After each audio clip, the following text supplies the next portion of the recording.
Let's take a look at what's happening in other parts of the world.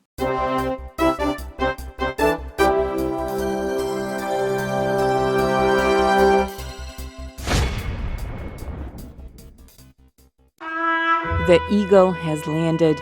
These were the first words mission control engineers heard from the moon as a new chapter in space exploration opened.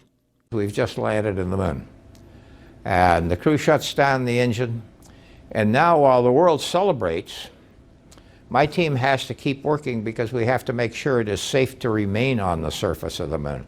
The Mission Control Center in Houston managed space flights for another 2 decades. In 1992, the control team moved to a more modernized part of the Space Center, and a historic room was closed. So they clean up the stuff that was left in the consoles, get rid of the water bottles, Coke cans.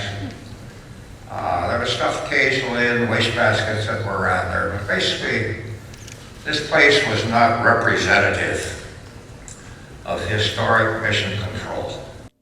In 2013, a group of renovators won the contract to restore the room to the way it looked on July 20th, 1969.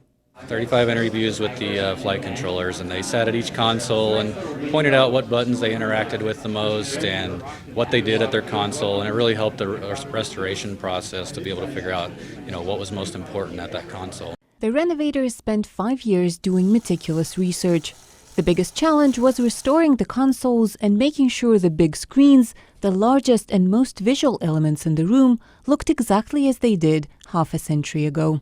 Screen 1 and 2 and 5 for maybe over a year we couldn't find out what was supposed to be on those screens during descent and landing, and after enough research we finally caught a break and found the right video that showed just a piece of what we needed to do to reconstruct it. No detail was too small. The renovators found stationery from the late 1960s, as well as ashtrays, cigarettes, and soda cans. The restored Mission Control Center is open for tourists who can see it through a large glass wall. Felicia Bakalets in Houston, Texas. Anna Rice, VOA News.